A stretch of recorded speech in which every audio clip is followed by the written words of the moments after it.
The next important series of lectures on legal profession is Bar Council of India. So we would like to discuss the very organization of Bar Council of India as provided under Section 4 and Section 5 of the Advocates Act 1961, also Section 7A, Section 10A and Section 10B. The Organization of Bar Council of India is explained under Section 4 of the Advocates Act 1961 to comply the provisions under Section 4. The Bar Council of India framed rules, and these rules are provided in Chapter 1 of Part 2 of the Bar Council of India rules. These rules deal with the election of the members of the council, election of the chairman and vice chairman and their term of office. So let us examine the provisions of Section 4 as provided under the Advocates Act 1961. So under subsection 1 of Section 4, a bar council shall be constituted for territories to which this act extends. It shall be known as the Bar Council of India and shall consist the following members: the Attorney General of India, the Solicitor General of India as ex officio members, and one member elected by each state bar council from among its members. And subsection 2 provides the election of the chairman and vice chairman of the Bar Council of India, and subsection 3 provides their terms of office with reference to the provisions as provided under section 4.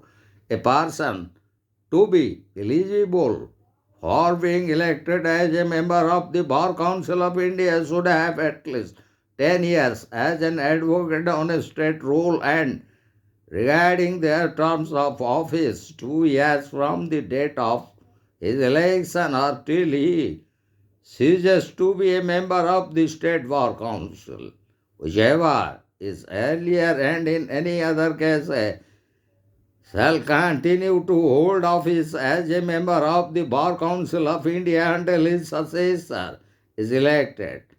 Next, we will deal with the disqualification of members under Section 10B. The office of an elected member will be deemed to be vacated if his name is removed from the roll of the advocates, or if he is otherwise disqualified or remain absent from 3 consecutive meetings without sufficient excuse. Then we shall discuss the legal status and position of the Bar Council of India as given under Section 5 of the Advocates Act. The Bar Council of India shall be a body corporate having perpetual succession and a council with power to acquire and hold property both movable and immovable, and the right to contract and may be should and be so. The Bar Council of India is further entitled to become a member of international legal bodies such as International Bar Association or the International Legal Aid Association as provided under Section 7A of the Advocates Act 1961. As to the transaction of business by the Bar Council of India and its committee, the provisions of Section 10A should be discussed. The Bar Council of India and its various committees shall meet at New Delhi and shall follow the rules of procedure as may be prescribed. The only exception is the disciplinary committees, which shall meet and follow the rules of procedure as may be prescribed for it separately by the Bar Council of India. As such, under Chapter 2 of the Part 2 of the Bar Council of India rules specified rules are made regarding the transaction of business of The Bar Council of India and its committees other than those of the Disciplinary Committee. An organization of the Bar Council of India election is the only method provided under the Act. The eligibility condition for a member and for voters, the procedure and method to be followed in the election, the nature of the voting paper, the power of the Secretary of the State Bar Council, the function of the returning officer, and disputes arising out of the election are covered in detail under heading A of Chapter 1 of Part 2 of the Bar Council of India Rules. The rules under Division C deals with manner and procedure of the election of chairman and vice chairman of the Bar Council of India, and regarding admission of advocates. Although a state bar council is empowered to admit a person as advocate to its role, but it is mandatory for the state bar council to send such copy to the Bar Council of India. Under Section 19, the Bar Council of India has the exclusive power of giving direction in matters of admission of certain Supreme Court advocates into the state rules, and such direction is binding on the state bar councils as provided under Section 20 of the Act. Again, regarding the disposal of applications for admission as an advocate, under Section 26 of the Act, the Bar Council of India is empowered with certain powers to override the decision of the State Bar Council, and the State Bar Council must comply with directions of the Bar Council of India. Next, in case of refusal in admitting a person as advocate by one State Bar Council, the same applicant can apply in another State Bar Council, that also with the written consent of the Bar Council of India. Under Section 27 of the Act, further, the Bar Council of India has the power to give necessary direction to a state bar council regarding transfer of name from one state role to another without the payment of any fee by the concerned advocate, and that concerned state bar council shall comply with such direction issued by the Bar Council of India as per the provisions under Section 18 of the Advocates Act 1961. So now we would like to discuss regarding appointment of committees and staff members. The Bar Council of India, under the provisions of the Advocates Act 1961, has the power to appoint and form standing committees like the Executive Committee, the Legal Education Committee. Besides these two committees, it has also the power to constitute disciplinary committees and legal aid committees. Section 10 of the Act, under subsection 2, provides the constitution of an executive committee consisting of 9 members elected by the council from among its members, and a legal education committee consisting of 10 members, of which 5 shall be elected from among the council and other 5 shall be co-opted members. Under subsection 3, the Bar Council of India is further empowered to constitute such other committees as it may deem necessary to carry out the provisions of the Advocates Act 1961. The Bar Council of India is authorized to constitute one or more disciplinary committees and shall consist of 3 persons, of whom 2 shall be elected by the council from among its members, and other one a co-opted member. and the senior most shall be the chairman as provided under section 9 of the Act.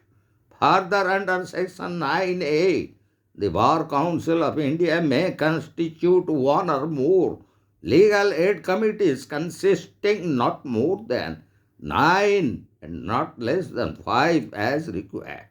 The qualifications, the methods of election, and the term of office of the members shall be determined according to the prescribed rules made by the Bar Council of India. As to the constitution, functions, and procedures of these committees, rules are framed under Chapter 3 of Part 2 of the Bar Council of India rules. To examine these rules in brief, the Bar Council of India, besides appointment, also entitled to delegate its own powers, duties, and function to such committees. The procedure for the election of the members of different committees shall be by secret ballot, and any causal vacancies shall also be filled up by election through secret ballot, unless otherwise determined at the time of election. The term of the members of the committees shall be as follows. In regarding the term of office of members of executive committee, it is 2 years. And in regards to legal aid committee, the term of office of members is 2 years. And in connection to advocates fund committee, the member term of office is 2 years. And regarding disciplinary committee, the term of office of members is 3 years. And regarding legal education committee, it is 4 years. And for any other committee, the term of office of the members is 2 years. The Bar Council of India is to appoint the staff required for the day-to-day maintenance of the affairs of the council under section 11 of the Act. It shall appoint a secretary, an accountant, and such number of staff as it may deem necessary. The secretary and the accountant shall possess the qualifications as provided and prescribed under Chapter 4 of Part 2 of the Bar Council of India rules. The qualifications for the appointment of the secretary laid down under Rule 1 of the chapter, and these are: shall be a citizen of India, shall be a law graduate, and have been either an advocate with 10 years practice or 5 years experience as a district judge, or 5 years as principal of a law college, and 7 years standing at the bar, or 10 years experience as professor or reader of law, and 7 years standing at the bar or registrar of the Supreme Court or of a High Court, or secretary of a bar council for at least 10 years. At the time of appointment, he should not be less than 40 years of age and more, not more than 50 years of age. Under Rule 4, he shall retire on attaining the age of 60 years, and it may stand for 2 years at a time and up to 5 years in aggregate. The Bar Council of India may appoint one or more additional joint or assistant secretaries under Rule 5 of the chapter. Rule 8 lays down qualification of the accountant, and as such he should be a master in commerce or a chartered accountant, or having the experience as an accountant in a limited company for at least of 5 years. At the time of appointment, he should not be less than 30 years of age and shall retire on attaining the age of 60 years. The council may extend his term by a period not exceeding 2 years. Besides the appointment of the secretary and the accountant, the council is authorized to appoint all other staff necessary for the council, and they are the permanent employees of the council. And now we would like to discuss regarding maintenance of accounts as provided under section 12, rule 1 to rule 19, and also under section 46A. The Bar Council of India should maintain such books of accounts and other books and shall be audited by auditors duly qualified. At the end of each financial year, the Bar Council of India shall send a copy of its accounts together with a copy of the report of the auditors to the central government and shall be published in the Gazette of India as provided under Section 12 of the Act. Chapter 5th of Part 2 deals in detail regarding the maintenance of accounts of the Bar Council of India. The books of accounts and registers shall be maintained by the accountant and the secretary. The accounts shall be maintained regarding all monies received and payments made. It is the responsibility of the Bar Council of India that all monies received and spent shall be immediately brought into the cash book and ledger, and it shall be balanced at the close of every month. The account shall be audited once a year. The annual statement of income and expenditure of the year so audited shall be laid before the Executive Committee of the Bar Council of India. The funds of the council may be invested in the State Bank of India or such other nationalized bank, and if the council desires in a post office also. In accordance with the Provident Fund rules, the council shall open a Provident Fund account in any bank. Budget estimates of income and expenditure for the coming year shall be made by the Executive Committee of the Bar Council and laid before the Council for its approval before 31st March of every year. All monies and securities belonging to the Council shall stand in the name of the Bar Council of India. These above provisions are made out under Rule 1 to Rule 19 of Chapter 5th of the Part 2 of the Bar Council of India rules. The BCA is entitled to grant financial assistance to state bar councils under Section 46A.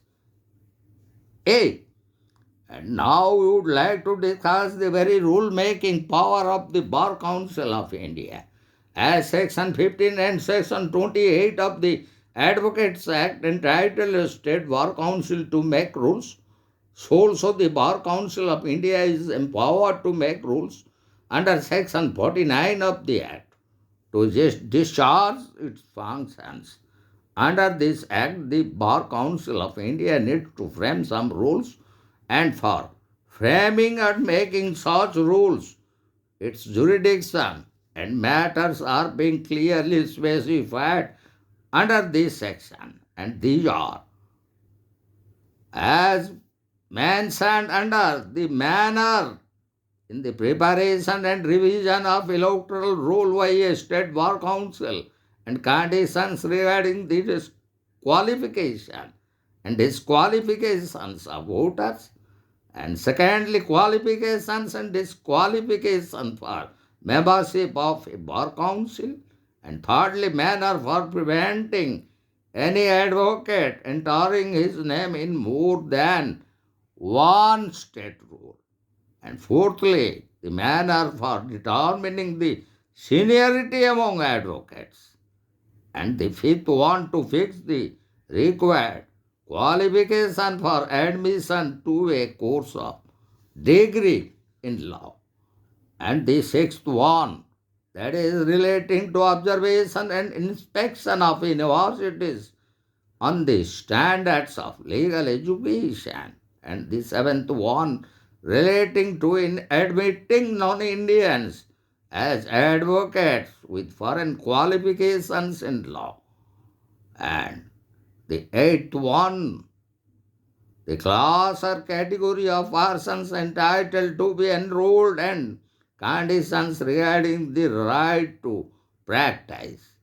And the next one is that the restrictions in the matter of practice to his senior advocates shall be subjected. And the next one is relating to the standards of professional conduct to be observed by advocates. And the next one, the form of dresses or robes for advocates.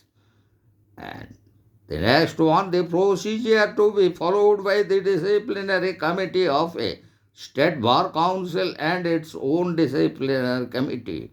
And finally, the general principles for guidance of state bar councils for effectiveness of rules made regarding professional conduct and the form of dresses or robes. The approval of the Chief Justice of India is a must. So also, on allowing non-Indians with foreign qualifications in law to practice in India, the approval of the central government is needed. And now we would like to discuss the very power to punish for professional or other misconducts as provided chapter 2 of part 6 of Bar Council India rules provide in detail the canons of professional ethics which are otherwise professional conducts and misconducts. There are almost 39 rules and these rules are divided under 4 sections as follows. Section 1 regarding duty to the court. Section 2 relating to duty to the client. Section 3 relating to duty to opponent. And Section 4 relating to duty to colleagues. Violation of these rules attract punishment of the for the concerned advocates. The procedure and method of punishment are provided under Section 35, Section 36, and Section 36B of the Act, and Section 42 deals with the power of disciplinary committee, while Section 35 provides the jurisdiction of the State Bar Council and Section 36 deals with the disciplinary powers of the Bar Council of India.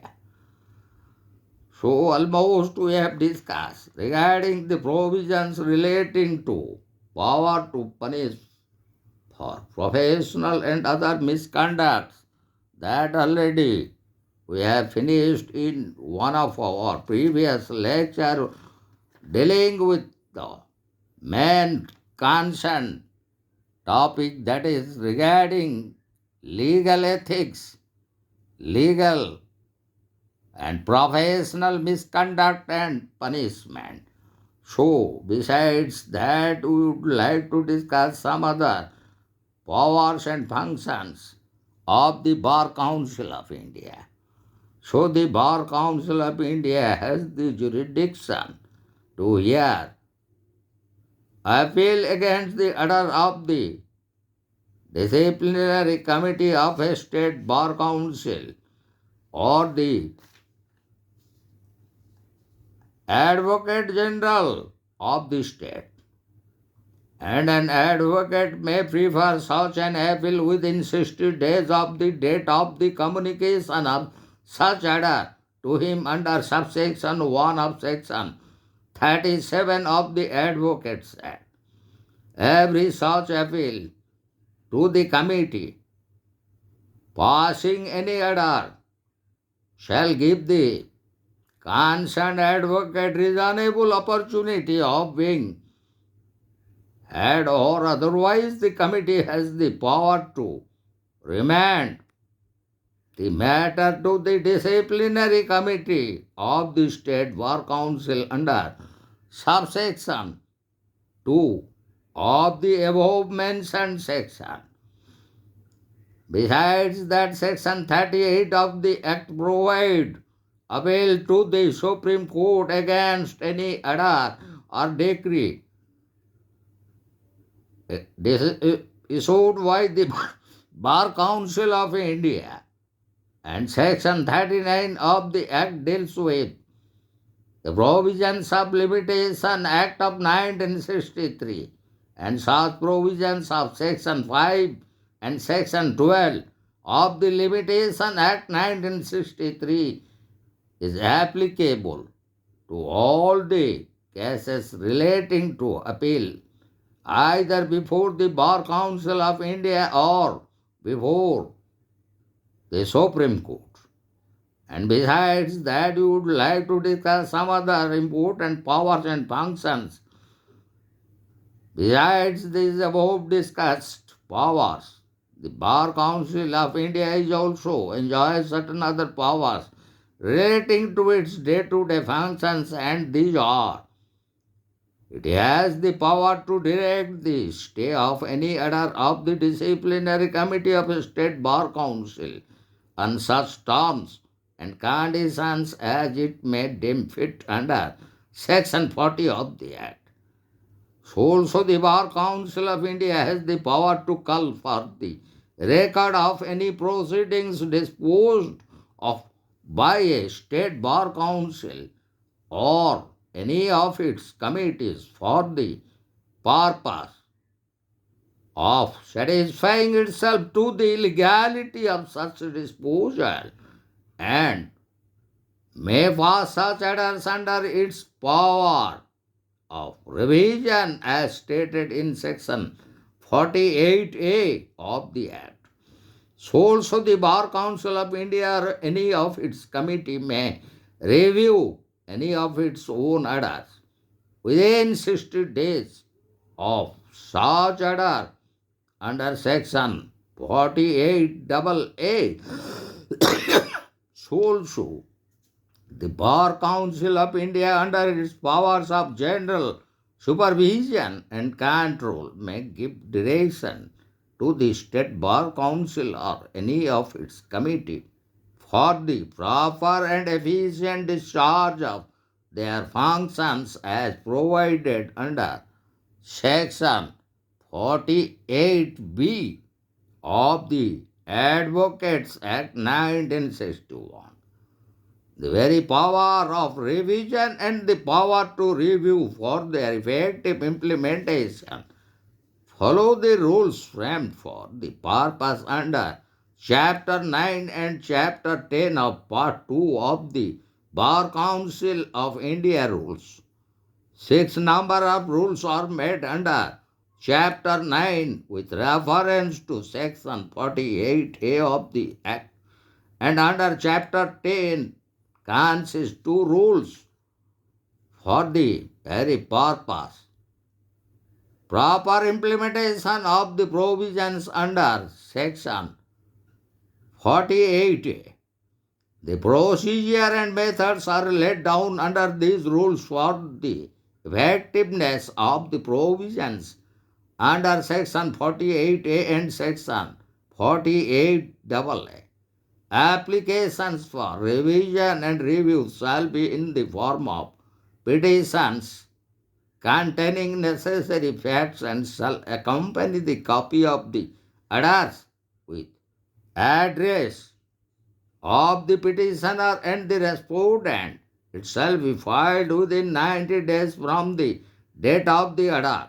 The council or any of the committee issues notice to the respondent, and after giving reasonable opportunity of hearing, may pass such orders as it deems proper.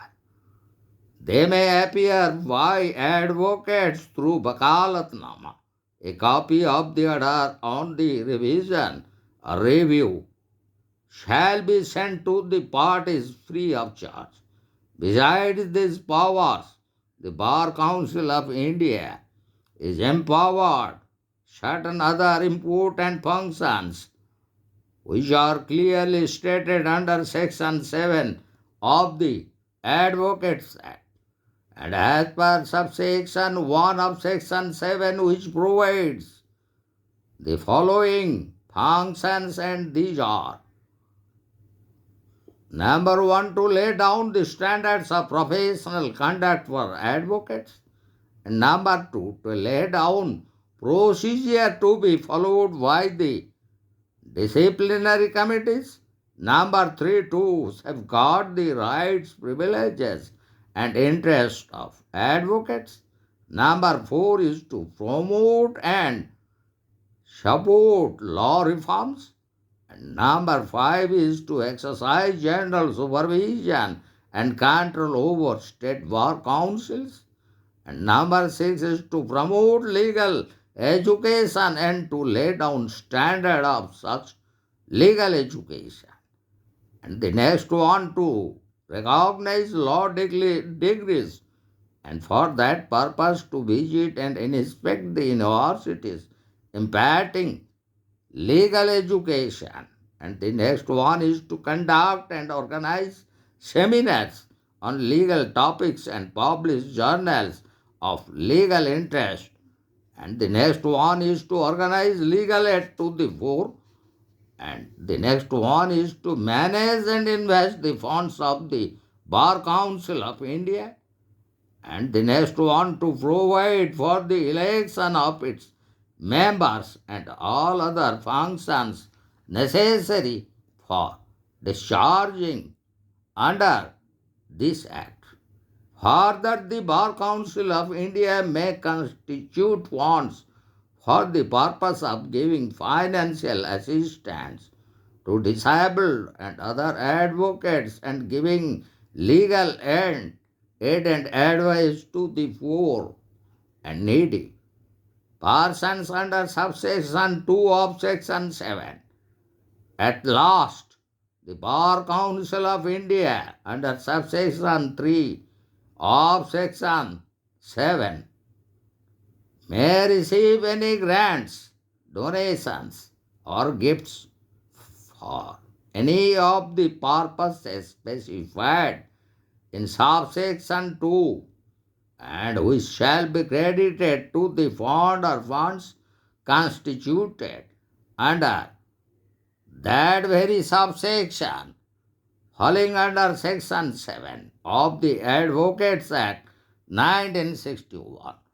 So, in this lecture, regarding the very series of lectures dealing with legal profession, we have dealt in depth the very organization and constitution of the Bar Council of India and the very powers and functions in relating to admission of persons as advocates, then appointment of committees and also appointment of staff members, and also regarding the power of the Bar Council in constituting its executive committee, legal aid committee, advocates fund committee, legal education committee, disciplinary committee, and any other committee.